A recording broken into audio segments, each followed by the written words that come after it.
Et bonjour à tous. Si vous regardez cette vidéo, c'est que le sujet que je vais développer va vous intéresser. Donc, merci pour ce visionnage. Donc, je vais vous parler d'une de mes passions qui est la généalogie. La généalogie que j'exerce depuis plus d'une dizaine d'années.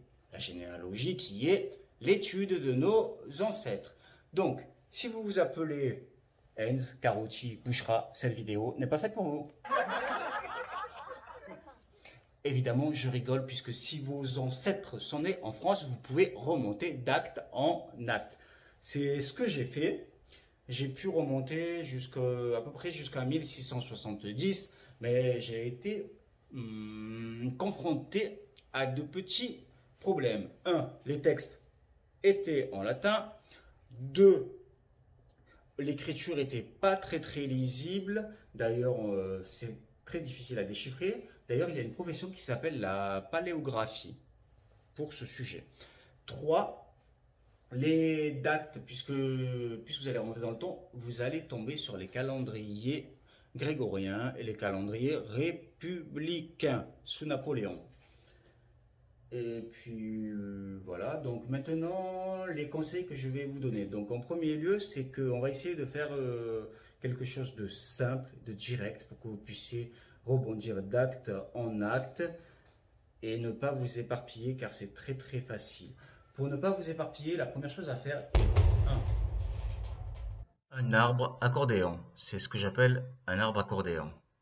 2. Les personnes à contacter. 3. Les sites à consulter. Et 4. Les erreurs à éviter. Donc c'est parti. Votre premier travail consiste à créer ce que j'appelle un arbre accordéon. Faites simple pour commencer. Vous prenez une feuille, vous faites un demi-cercle et superposez les étages. Chaque étage sera composé d'une génération. Vous le divisez en deux. Vous commencez par écrire votre prénom en bas, ensuite celui de votre père, de votre mère de l'autre côté, et vous redivisez la moitié du cercle. En divisant les étages supérieurs, vous réécrivez celui du grand-père et de la grand-mère, et ainsi de suite. Alors ce travail est très important parce qu'il va vous permettre déjà de mettre des annotations, de savoir si vous avez toutes les dates, si vous avez des ancêtres qui sont nés à l'étranger ou qui ont changé de département. Il vous permettra de vous repérer et déjà de savoir où vous en êtes au niveau de votre étude. Alors les personnes à contacter sont dans un premier lieu évidemment votre famille proche. Alors ne vous inquiétez pas, je pense que votre démarche risque de les enthousiasmer.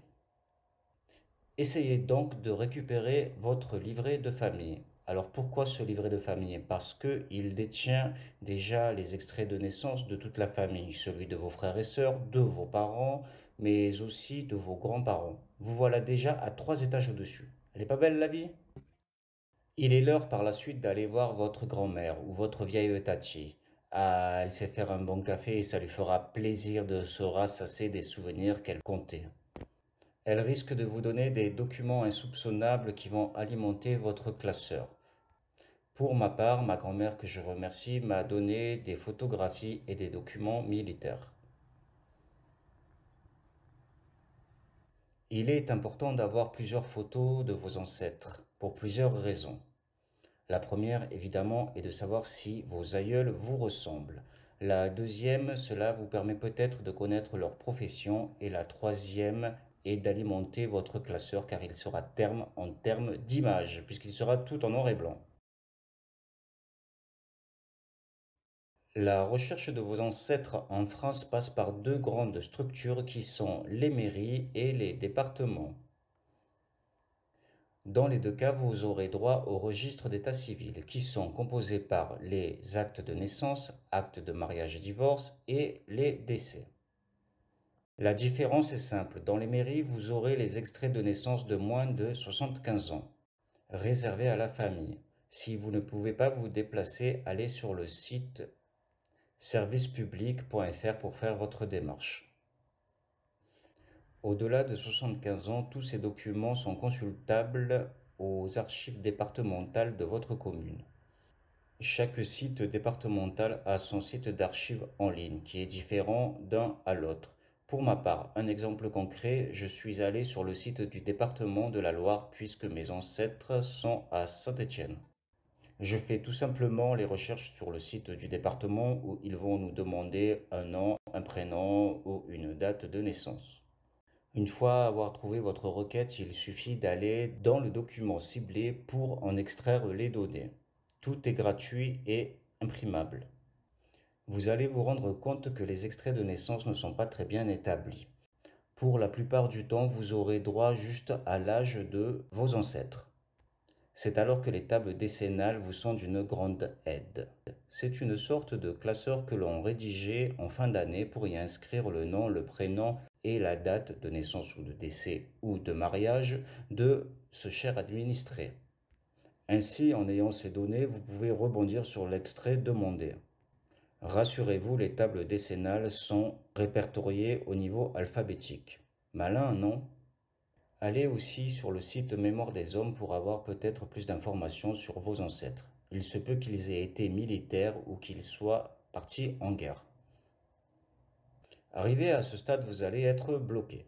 Après avoir fait vos recherches gratuitement, vous allez devoir faire des recherches plus poussées. Mais heureusement, il y a deux sites extraordinaires qui sont Geneanet et Philae.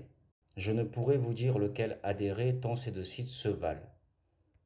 Ils sont alimentés par une très grande communauté d'internautes et vous permettent par la suite de créer enfin votre arbre. Vous allez vous rendre compte alors que vous avez beaucoup de cousins dans toute la France et pouvoir associer les arbres entre eux.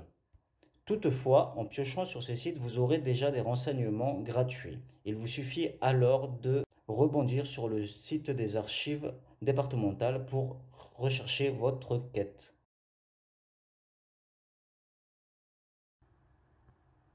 Les extraits de naissance que vous allez recueillir, vous allez le voir, ne sont pas très bien rédigés comme je vous l'ai expliqué. Manque d'informations au niveau des datations. C'est là que les tables décennales vous seront d'une grande aide. Et les sites internet. Votre patronyme a dû peut-être changer de nom au cours de son histoire. Et la raison est simple. La moitié de la population ne savait pas lire avant la Première Guerre mondiale et les archives départementales n'étaient pas reliées entre elles. Ce qui fait que lorsque vos aïeuls déménageaient de département, eh bien, les noms pouvaient changer. Faites donc très attention s'il y a eu un déménagement au cours de l'histoire, de vérifier toutes les orthographies possibles d'un nom. Étrangement, vous allez tomber sur des extraits, souvent de mariage, que j'appelle extraits fioritures. C'est simple, le tiers de l'extrait va vous expliquer quelle personne était à cette cérémonie. C'est-à-dire monsieur le maire, monsieur l'adjoint, monsieur le greffier, monsieur le témoin. Pour finir à la fin, juste une ligne sur votre requête primordiale. Les extraits les plus vieux, datant de 1700 et bien avant, sont les plus difficiles à déchiffrer, mais c'est ce qui en font leur beauté.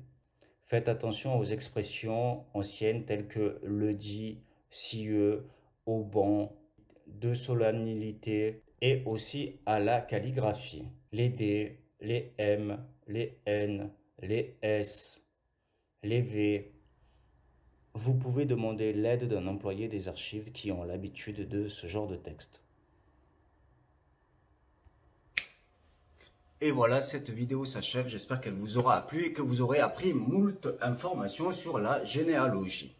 Alors, on a de la chance en France puisque tout est archivé et gratuit. Donc, c'est à vous de faire des recherches et de pouvoir continuer vos démarches. Pour ma part, j'ai un peu arrêté. Mais j'ai appris grâce à cette étude les métiers de mes ancêtres, puisqu'ils étaient inscrits. Donc il y avait par exemple couturier de dentelle, tondeur de chien, oui, on était précis, journalier, cocher, militaire, chasseur alpin, cultivateur, facteur, je crois même qu'il y a eu SDF. Pour ma part, je ne suis pas généalogiste et de ce fait, je souhaite passer une dédicace, un coucou à tous mes cousins qui se reconnaîtront. Autrement dit, la famille Joanneau, Patrak, Gilines, Koudriadzeft, Nikoronov, Jurus, Baptiste, Ville, Cargolès, Maille, Mariano, Augustin, Servant, Serviol, Vignal, Gouert, Bonnet, Ponton, Borne, Delègue, les Dupère, les Chéneaux, les Limono, les Maillons, les Drovins, les Vincent, les Paris, les Commiers, les Sauriers, les Protes, les Dévolus, les Blanchères, les Guillots, les Delolles, les Costes, ah oui, et les Gognes, sans oublier les Sauvaudan, les Buissonnes, les Travers, les Maudrons, les Bémont, les Blanchards, les Messus, les Gautier, les Comtes, les Escoffiers, les Meuniers, les Héros. Et je passe aussi un coucou à la famille Lafont, les Deschamps, les Vanier, les Rouvières, les Besse. Et je vous fais une bisou.